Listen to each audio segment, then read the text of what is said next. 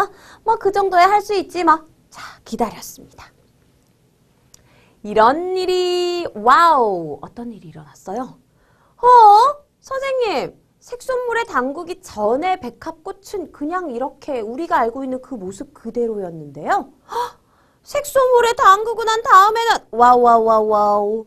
꽃잎이요. 붉게 물들었어요. 가장자리는 특히 좀 진하게 이렇게 붉은색을 띠게 됐습니다. 아니 이게 도대체 무슨 일이지? 색소물, 빨간색 색소물이 삼각 플라스크 안에 있었는데 그게 여기까지 올라왔나 보다. 그렇죠? 그래서 생각해낸 거죠. 아, 줄기를 타고 올라오지 않았을까? 그럼 단면 또 봐야지. 아까 이렇게 가로 단면, 세로 단면 살펴봐 봤을 때 색소물에 담그기 전에는요. 그냥 하얀색, 별다른 거 없었어요. 그렇죠? 그죠? 별다른 거 없었는데 담그고 난 다음에는요. 웬 점들이 막 생겼네? 그렇죠?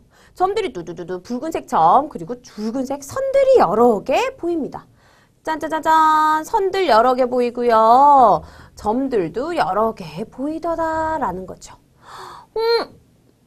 왜 이렇게 됐나요? 색소물에 담그기 전에는 이랬다가 담그니까 이렇게 됐다? 빨간색 물이 이렇게 타고 올라온 거예요. 아, 그것도 이렇게 하나가 아니라 여러 개. 그럼 선생님, 우리 이거 모습을 딱 생각해 봤을 때요. 이런 줄기, 동그란 줄기 안에 빨대 같은 것이 막 들어가 있는 그런 모습일 것 같은데. 그렇죠? 그러고 보니까 그러네. 그렇죠?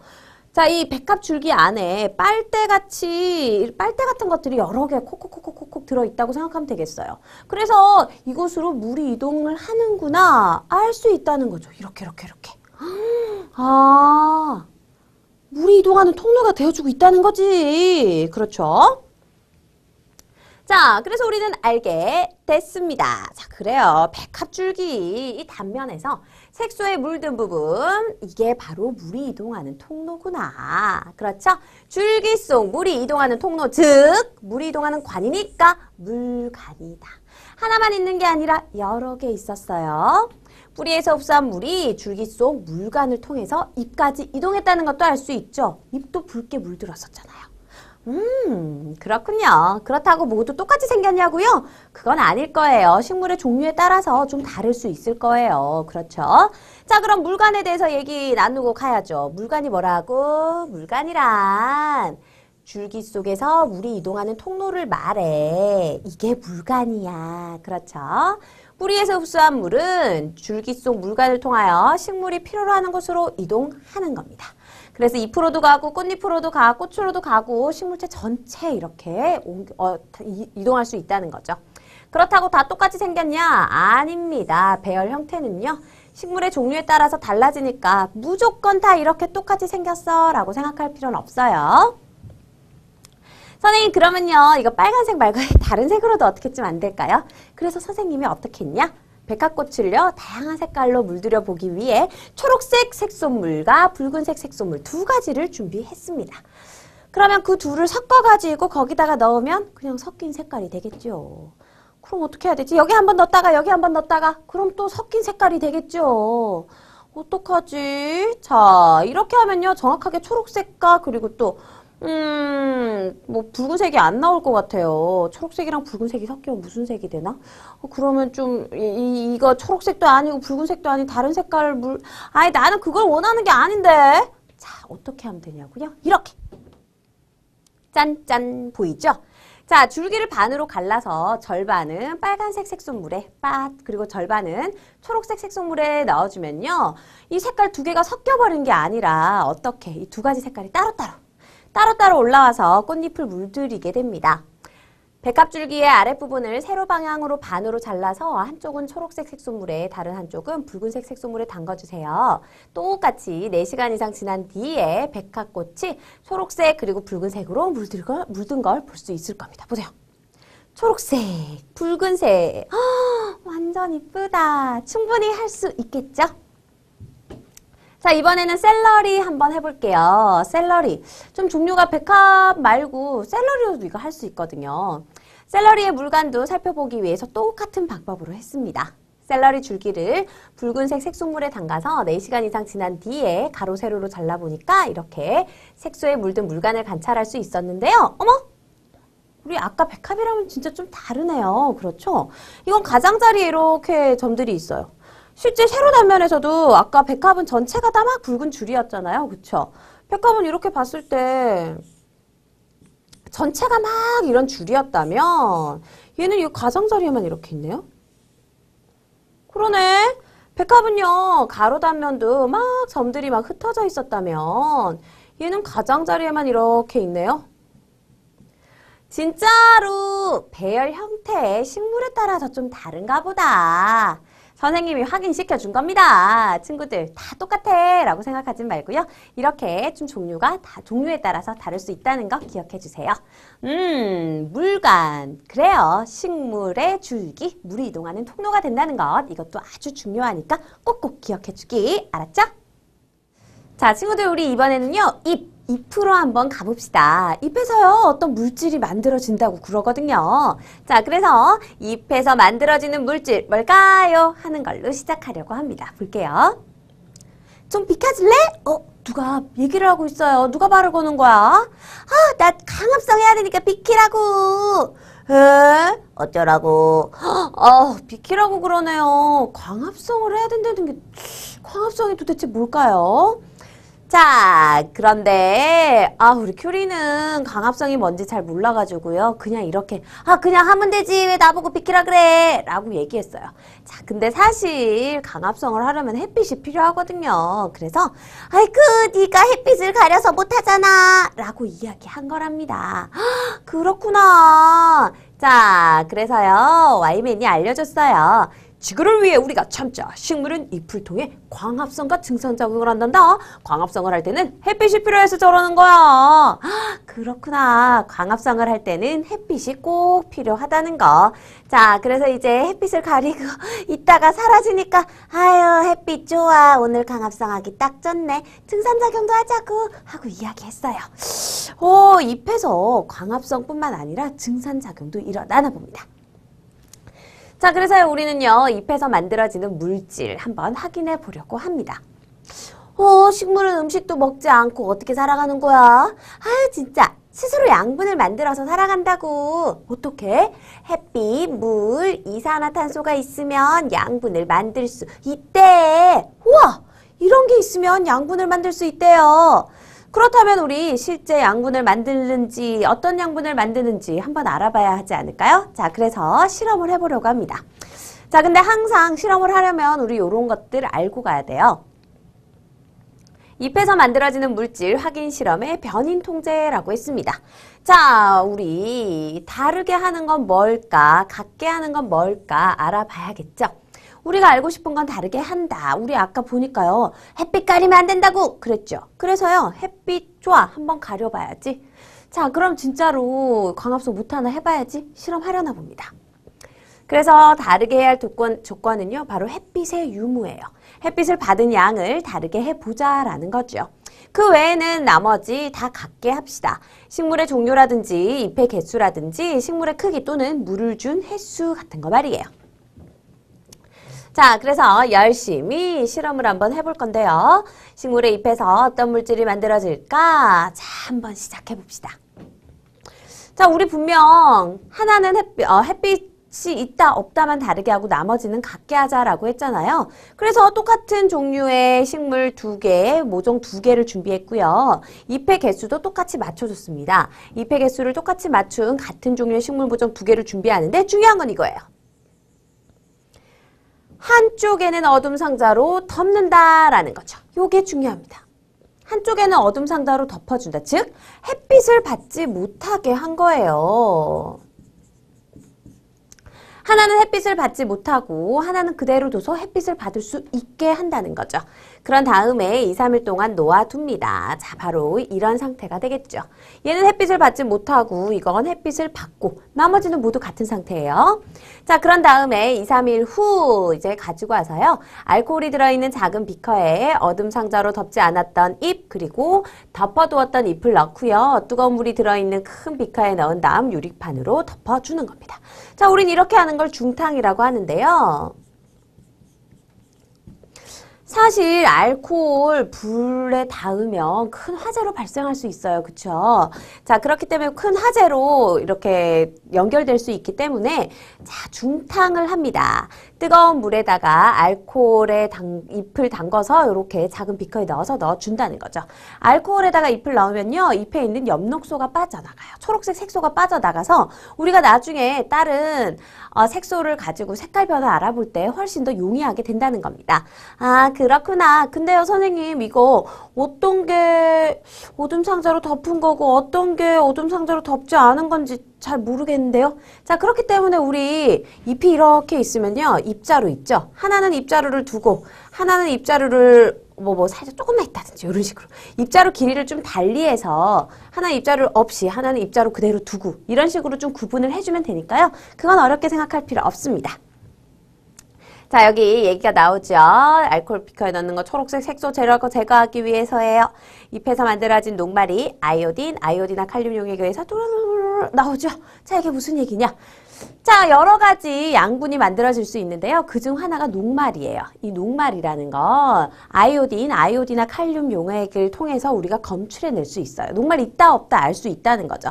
자, 뭐 물론 여러 가지들 양분이 만들어지지만 우리가 이 시약을 준비했기 때문에 녹말 있나 없나로 일단 알아보자라는 거죠. 자, 그래서 이렇게 준비를 해가지고 이렇게 자, 색소까지 모두 빼줬습니다. 자, 그러면 이제 이게 초록색 색소가 빠져나갔겠죠. 빠져나간 걸 이제 따뜻한 물로 한번 헹궈주세요. 중탕한 잎을 따뜻한 물로 헹군 다음에 어떻게 하자? 페트리 접시에 놓고 아이오디나 칼륨 용액을 떨어뜨려서 잎의 색깔 변화를 관찰하는 겁니다. 녹말이 있는지 없는지 한번 살펴보자라는 거죠. 자, 예상해 볼 수 있어요. 양분을 만들어낸다고 했는데 햇빛이 있어야 양분을 만든다 그랬으니까 햇빛을 받은 잎은 이 녹말이 만들어졌을 거고 햇빛을 받지 못한 잎은 못 만들어냈겠죠? 바로 그겁니다. 바로 이 아이오디나 칼륨 용액을 만났을 때 청남색이 된다면 녹말을 만들어냈다라는 거고요. 색깔 변화가 없다면 그대로 이 아이오디나 칼륨 용액이 좀 노란색을 띠고 있거든요. 그 색깔 그대로 나타난다면 아무것도 안 만들어진 거다라는 거겠죠. 자, 이런 상태가 됐을 때 한번 봅시다. 어떻게 됐을까? 자, 어둠 상자로 덮지 않은 잎, 즉 햇빛을 잘 받은 잎은 청남색으로 변했어요. 자, 하지만 어둠 상자를 덮어가지고 햇빛을 받지 못하게 한 경우에는 색깔 변화가 없습니다. 청남색으로 변한 게 녹말이 있다는 거잖아. 그렇죠. 얘가 녹말이 있다는 거거든요. 그러니까 햇빛을 받은 잎에서만 만들었다 양분을 알 수 있어요. 그렇죠? 아이오디나 칼륨 용액이 녹말과 반응하면 청남색으로 변하니까 다시 말하면 햇빛을 받은 잎에서 만들어진 양분이 녹말이다 라는 걸 이 실험을 통해 알 수 있게 되었다라는 거죠. 그렇습니다, 친구들. 이제 정리할 수 있겠죠? 뭐라고요? 식물의 잎에서는 햇빛을 이용해서 양분을 만들어요. 잎에서 만들어진 양분의 종류 중 하나가 뭐다? 바로 녹말이랍니다. 좋아! 그러면 이거 이렇게 양분을 만드는 과정 우리 이름 붙여야 하지 않을까? 자, 그래서 뭐라고 이름 붙였냐면요. 바로 광합성이라고 이름 붙였습니다. 광합성이라고 이름을 붙였어요. 빛을 이용해서 뭘 만들어낸다라는 뜻 아니겠어요? 그렇죠? 식물이 햇빛, 물, 이산화탄소를 이용하여 스스로 양분을 만드는 작용이에요. 왜 그렇구나. 우리는 음식을 먹어야지 뭔가를 먹어서 양분을 만들어내는 양분을 우리가 직접 만들지 못해요. 그렇죠? 그래서 뭔가 먹어야지 되는 건데 얘들은 스스로 만든다는 겁니다. 어디서 이 광합성이 일어나? 주로 잎에서 일어나는데요. 사실 잎에서만 일어나는 건 아니에요. 초록색 부분. 식물에서 초록색으로 보이는 모든 부분에서 일어나는데요. 이 광합성을 통해서 녹말과 같은 양분을 만들어낸다라는 겁니다. 자, 그래서 생각해 봅시다. 물과 햇빛, 이산화탄소가 필요하다고 그랬죠? 그래서 햇빛은 이렇게 잎에서 받으면 되는 거고 물은 뿌리가 쭉 흡수해가지고 줄기의 물관을 통해서 따라 올라올 거고 그렇죠. 그러고 이산화탄소는 기공을 통해서 공기 중에서 들어오게 될 겁니다. 자, 이렇게 만나게 되면 양분을 만들게 되고 이렇게 만든 양분. 자, 이 양분들은 또다시 줄기를 통해서 여러 곳으로 잎으로도 가고 뿌리로도 가고 온 식물 전체로 이렇게 가서 양분이 되어준다라는 거예요. 자, 우리 광합성을 통해 만들어진 양분 확인해 봤지요. 아이오디나 칼륨 용액을 이용해서. 자, 녹말과만 반응하는 시약이기 때문에 청남색 됐어 라는 걸 보고 아하, 녹말 만들어졌구나. 양분의 여러 종류 중 하나인 녹말 있구나 알 수 있다라는 겁니다. 자, 그리고 양분, 선생님이 금방 어디로 어떻게 저장되는지 얘기했죠. 그렇죠. 잎에서 광합성을 통해 만들어진 양분은 줄기를 통하여 열매, 줄기, 뿌리 등 식물체에 필요한 기관으로 이동되어 사용되거나 저장되게 되는 겁니다.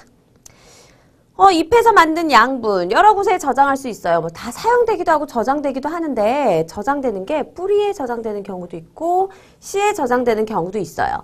무나 당근, 고구마, 인삼, 우엉 같은 건 뿌리에 그리고 벼, 보리 같은 곡식은 씨에 뭐 열매에도 저장하고요. 그리고 또 우리 감자 같은 경우엔 줄기에 저장하는 경우죠.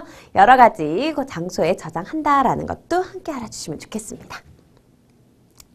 자, 요거는 뭐 우리 다 한 거예요. 요거 그쵸? 동물, 식물처럼 스스로 양분 만들 수 없나요? 못 만들죠. 그래서 뭔가 먹어야 돼요.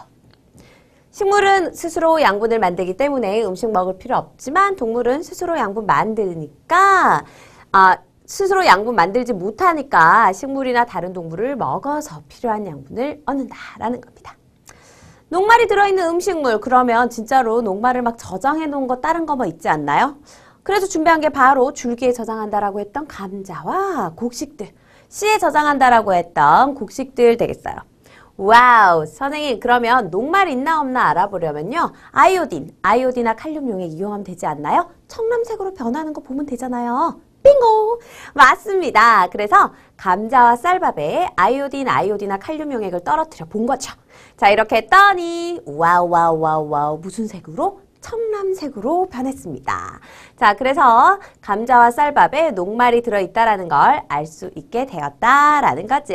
친구들 이거는요, 아주 간단하게 확인할 수 있는 방법이네요. 그렇죠? 자, 친구들도 한번 해봤으면 좋겠어요. 자, 여기까지 내용 정리 꼭꼭 스스로 한 번 더 해주세요. 신나고 즐겁게 과학 공부하는 시간, 키위쌤이 돌아왔습니다. 친구들, 우리 이번에는요, 식물의 구조와 기능 중에서 잎에 도달한 물, 너 도대체 어떻게 되는 거야? 이걸 물어보려고 합니다. 친구들, 물어볼게요. 잎에 도달한 물 어떻게 될까요?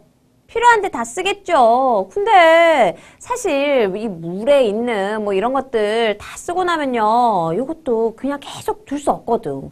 얘가 좀 빠져나가줘야 또 신선한 물을 또 끌어올릴 수 있잖아요, 뿌리가. 그럼 이거 내가 어떻게 쪽쪽쪽 빨아낼 수도 없고, 빨대로 빨아 먹을 수도 없는 거고, 무슨 좋은 방법이 없을까? 자, 근데 식물이요, 알아서 하고 있더라고요. 선생님이 괜한 걱정을 했어요. 자, 어떤 일이 일어나고 있는지 확인해 보도록 할게요. 자, 잎에 도달한 물 어디로 이동할까? 한번 보도록 하겠습니다. 그걸 위해서요, 간단한 실험을 했어요. 식물 준비해 주세요. 같은 식물 준비하고요. 같은 종류의 식물을 준비하고 비슷한 크기. 그런데 하나는 잎을 다 뜯어버렸고요. 하나는 잎을 그대로 뒀습니다. 잎에서 뭔가가 또 일어나겠군 하는 생각이 들죠. 잎만 이렇게 다르게 한 거 보니까. 식물 한 그루는 줄기에 달린 잎을 제거했고요. 다른 한 그루는 잎을 그대로 뒀어요. 각각의 식물을 물이 든 삼각 플라스크에 이렇게 넣은 다음에 비닐봉지를 씌울 건데요. 이렇게 식물에다가 비닐봉지, 줄기에다가 비닐봉지를 확실하게 씌워주세요. 공기가 통하지 않도록. 자, 그런 다음에 햇빛이 잘 드는 곳에 하루 이틀 정도 놓아두는 겁니다. 그리고 비닐봉지 안에 무슨 일이 일어나나 관찰하는 거예요. 이렇게 비닐봉지 입구를 식물 줄기에다가 묶어줘야 이 안으로 공기가 통하지 않겠죠. 자, 그렇습니다. 잎이 있다 없다 요것만 다르게 했어요. 잎이 있다 없다, 잎의 유무, 잎의 개수만 다르게 하고 식물의 종류와 크기, 물의 양, 햇빛의 양, 온도는 같게 해준 겁니다. 어떤 일이 일어났냐고요? 짜자잔! 와우! 잎을 제거한 식물은요, 비닐봉지 안에 물방울이 거의 맺히지 않았어요. 물방울이 맺히지 않았다는 건 물이 나오지 않았다는 건데, 그렇죠. 하지만 잎을 그대로 둔 식물은 비닐봉지 안에 물방울이 막 맺혔어요. 식물의 잎에서 물이 나왔나 봐. 그렇죠. 자, 그렇습니다. 잎을 그대로 둔 식물을 씌운 비닐봉지 안에 물방울이 많이 맺혔는데요. 왜요? 자, 그 이유는 뿌리에서 흡수한 물이 잎을 통해 빠져나갔기 때문입니다. 그렇다면 우리 이거 햇빛이 잘 비치는 곳에 하루 이틀 놓아두라 그랬죠? 그렇다면 왜 햇빛이 잘 드는 곳에 놓아두었을까요? 햇빛이 잘 드는 곳에 놓아두는 건 또 이유가 있습니다. 햇빛을 받아야 잎에 도달한 물이 잎 밖으로 잘 빠져나가거든요. 바로 그런 이유 때문이었어요. 아하! 자, 정리할 수 있겠죠? 잎까지 도달한 물, 결국 잎 밖으로 빠져나가게 된다. 빠빰! 그런데요? 이거 이름 붙여줘야 되지 않을까요? 그래서 이름 붙였습니다. 뭐라고? 증산작용이라고요. 자, 잎에서의 물의 이동을 보니까요. 식물의 뿌리에서 흡수한 물은 줄기의 물관을 통해서 잎까지 올라가게 되고, 자, 그렇게 해서 잎에서 이제 양분을 만드는데 사용이 되는 거예요. 사용되고 이제 거기 이제 좀 필요한 것들은 다 썼어. 이제 얘는 좀 여기 없었으면 내보냈으면 좋겠어. 어떻게 하려나? 내보내줘야지. 자, 그래서 일부분을 잎 밖으로 내보내게 되는데요. 잎 밖으로 빠져나가게 되는데 우린 이걸 뭐라고 부른다? 바로 증산작용이라고 부른다는 거죠. 증산작용이란 이렇게 정리할 수 있겠습니다. 뿌리에서 흡수한 물이 식물의 기공을 통하여 빠져나가는 현상. 자, 그럼 기공이 또 뭔지 알아야지. 기공은요, 식물 뒷면에 주로 많이 있는데요. 식물에 있는 구멍이라고 보면 되겠어요. 이게 항상 열려있는 건 아니고 열렸다가 닫혔다가 열렸다가 닫혔다가 사람 입술처럼, 입처럼 이렇게 하는 것처럼요. 자, 이게 열렸다가 닫혔다가 하는 건데요. 이쪽을 통해서 산소 받아들이고 이산화탄소 내보내고 하는 게 이 기공을 통해서 일어나요. 자, 산소 받아들이고 이산화탄소 내보내고 또는 이산화탄소 받아들이고 산소 내보내고 자, 이런 게 기공을 통해서 일어난다는 거죠. 이런 기공을 통해서 일어나는 게 왔다 갔다 하는 게 산소, 이산화탄소만 있는 건 아니고요. 또 있어요. 그게 바로 이 수증기를 하는 겁니다. 수증기 상태로 빠져나가요. 사실 증산작용이요. 물방울 그대로 나가는 건 아니고요. 수증기 상태로 나가는 건데요. 그게 어디로? 바로 이 잎을 통해서 나가는 겁니다. 자, 여기 보면 기공의 모습들이 보여요. 자, 이 기공이 꼭 이렇게 사람 입술처럼 생겼어요. 자, 이렇게. 사람 입술처럼 이렇게. 뭐 아니면 콩이나 뭐 커피콩 이런 것처럼 생겼죠. 열리게 되면요. 이렇게 또. 구멍이에요, 그냥. 이 구멍을 기공이라고 하는 거예요. 닫혔을 때, 열렸을 때. 기공이란 구멍이에요, 그냥. 우리 눈에 보이지 않는 작은 구멍이에요. 실제로 이 기공은 식물체에 여기저기 다 있어요. 다 있는데 특히 어디에 많이 있느냐? 특히 많은 곳이 바로 잎의 뒷면이라는 거죠. 잎의 뒷면에 주로 많이 있어요. 그러다 보니 증산작용이 실제 많이 일어나는 곳이 잎의 뒷면이다라는 겁니다. 여기서 문제. 여름에 숲속에 들어가면 좀 시원한 느낌 드는데 그거 혹시 이거랑 관련이 있어요? 그럼요. 보세요. 물이 식물의 기공을 통하여 수증기 상태로 빠져나가게 되는데 이때 물이 수증기로 변하면서 주위의 열을 빼앗기 때문에 주위 공기의 온도가 낮아져서 시원해지는 거예요. 자, 그래서 마치 더울 때 바닥에 물 뿌리면 우리 좀 아유 시원해 느낌 드는 거랑 같은 원리라는 거죠. 자, 이 식물이 이렇게 증산작용을 하고 있기 때문에 우리가 숲에 가면 좀 시원하다고 느끼는 겁니다. 좋아, 좋아. 자, 그러면 우리 뭐가 좋을까 봅시다. 증산작용. 이거 해서 뭐 좋은 게 있어? 좋은 게 있어요. 증산작용이 일어남으로써 좋은 일, 바로 요거입니다. 물이 그냥 고여 있으면요.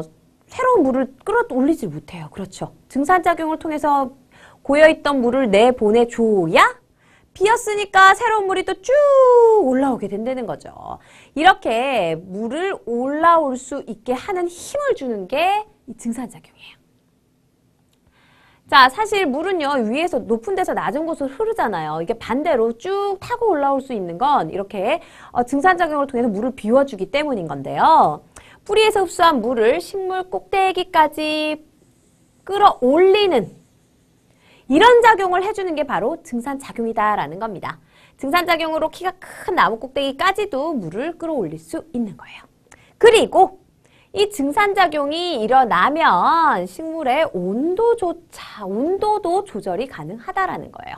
식물도요, 너무 뜨겁거나 너무 차갑거나 이럴 때는 온도 조절을 해줘야 합니다. 그렇죠? 사람도 더우면 땀을 흘리잖아요. 그런 것처럼 얘도 역시 온도 조절을 해줘야 되는데요. 그런 걸 해주는 게 바로 증산작용이다라는 거예요. 그러면 증산작용은 어떨 때 잘 일어날까요? 주변이 너무 습해. 이럴 때는 잘 안 일어나요. 건조해야 수증기가 많이 빠져나갈 수 있겠죠. 그래서 맑은 날, 햇빛 쨍쨍 화창한 날, 그렇죠. 그리고 더운 날, 바람 많이 부는 날, 이런 날 잘 일어나요. 날씨가 따뜻하고 맑을수록 바람이 불수록 활발하게 일어납니다. 자, 요거 어떻게 보면 물이 좀 마르는 거랑 비슷하지 않나요? 그래서 생각해 보니까 빨래도 이런 날 잘 일어나는데? 그렇죠. 빨래가 잘 마를 때랑 비슷한 조건이구나 생각해 주시면 되겠습니다. 알았죠? 자, 마지막으로 이것만 봐요. 그렇다면 식물의 증산작용이 잘 일어나는 조건 우리 한번 확인해 볼까요? 자, 실험을 통해서 확인해 보도록 하겠습니다.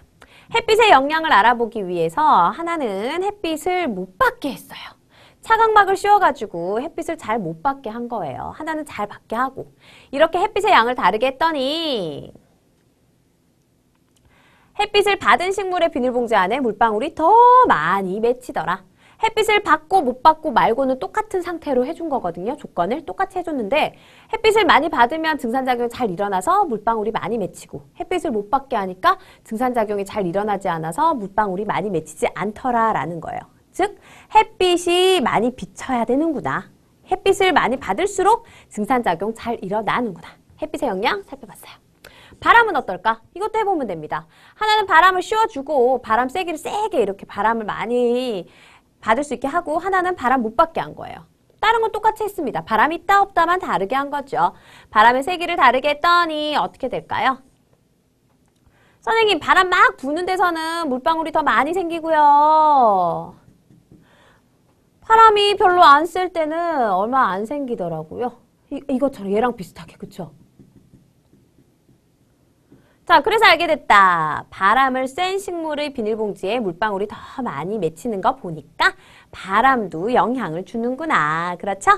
자, 그렇습니다. 증산작용, 햇빛이 강할수록 바람이 불수록 온도가 높을수록 활발하게 일어납니다. 알았죠? 빨래랑 생각하면 훨씬 이해하기 쉬울 겁니다. 정리됐습니다.